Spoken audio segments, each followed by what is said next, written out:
पुत्र का नामकरण संस्कार किया। सुखदेव जी कहते हैं अयम ही रोहिणी पुत्र रमयन सुहृदय गुणै आख्यायस्ते रामा इति बालाधिक्यात् बलम् विदु। अरे अयम ही रोहिणी पुत्र रमयन सुहृदय गुणै, ये जो रोहिणी का पुत्र है ना, ये सबके हृदय में रमण करेगा, सबके हृदय में वास करेगा, इसलिए इसका नाम राम होगा। लेकिन इसके अंदर बल भी बहुत ज्यादा होगा, ये बलवान भी होगा, इसलिए सबके हृदय में रमण करने के कारण राम पड़ेगा, और अधिक बलवान होने के कारण इसका नाम राम और बल को दोनों को जब जोड़ देंगे तो इसका नाम बलराम पड़ेगा। बोलिए बलदाऊ भैया की। ऐसा बलदाऊ रोहिणी के पुत्र बलराम, उनका नामकरण संस्कार हुआ। गर्गाचार्य जी ने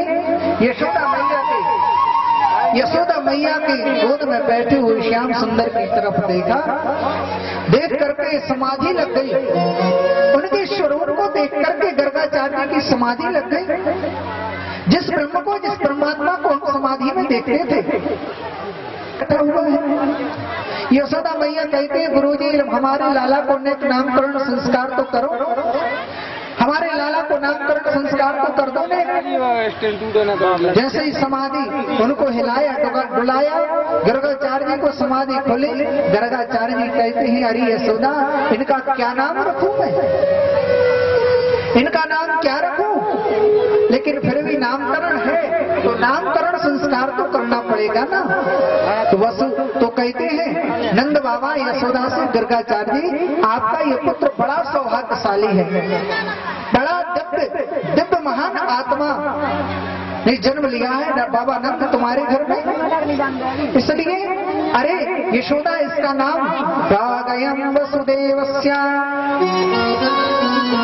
गृह्णतो नुयुगन्तुता शुक्लो रक्तं तथा पीतं इदानीं कृष्णतां विदु। यशोदा इसके बहुत नाम हैं, बहूनि सन्ति नामानि रूपाणि च सुतश्यते गुणकर्माणि रूपाणि तान्यहं वेदिनो जनाः। अरे यशोदा इसके बहुत नाम हैं, बहुत रूप हैं। इसका एक नाम वासुदेव भी है, ये वसुदेव का पुत्र भी था। अरे वसुदेव का पुत्र? बोले नहीं, पूर्व काल में ये वसुदेव का पुत्र था, इसलिए इसका एक नाम वासुदेव भी पड़ता है। और इसको लोग अनेकों अनेक नामों से पुकारेंगे, कोई कन्हैया कहेगा, कोई मोहन कहेगा, कोई गोपाल कहेगा, कोई गिरधारी कहेगा, ऐसे अनेक नाम हम, ऐसे दोनों पुत्रों का नामकरण संस्कार हुआ। अब हमारे श्याम सुंदर ना धीरे धीरे बड़े हो रहे हैं,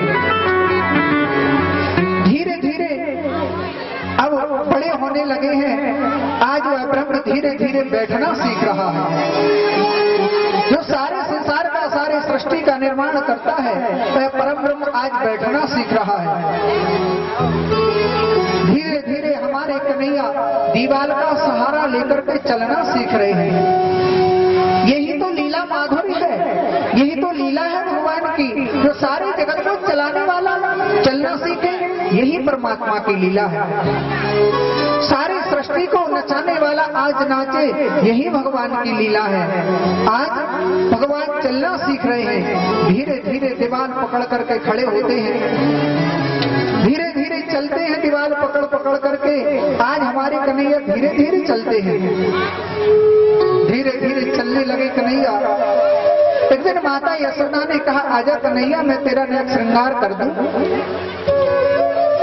भगवान का श्रृंगार किया, श्रृंगार करके माता यशोदा ने उनके बाल बनाए, बाल बना करके एक चोटी गूंथी और चोटी गूंथ करके उसमें मोरपंख लगा दिया और मोरपंख लगा करके पीली कछोटी पहना दी। पीली कछोटी पहनाई और इसके बाद में एक रोटी पर माखन लगाया और माखन लगा करके कन्हैया को रोटी सौंप दी। बोले कन्हैया मैं कलेवा करूं, मैं अपने घर का कार्य कर लूं। प्रेम से बोलिए, मैं अपने घर का कार्य कर लूं और आप जो है बेटा आंगन में मैं खेल लूं। आज कन्हैया घुटमन चल करके एक हाथ से रोटी खाते हैं और एक हाथ से घुटनों के बल पूरे आंगन में घूम रहे हैं। पूरे आंगन में घूम रहे हैं, पूरा श्रृंगार धूल दूषित हो गया। कन्हैया की वह शोभा, कन्हैया की वह छटा रसखान कवि ने अपने कवित्व में लिखी, अपने भाव में उस रसखान कवि ने भगवान की उस छटा को निहारा और रसखान कवि ने भगवान की दिव्य झांकी को अपनी अंतर आत्मा में उतार करके रसखान कवि की लेखनी चली।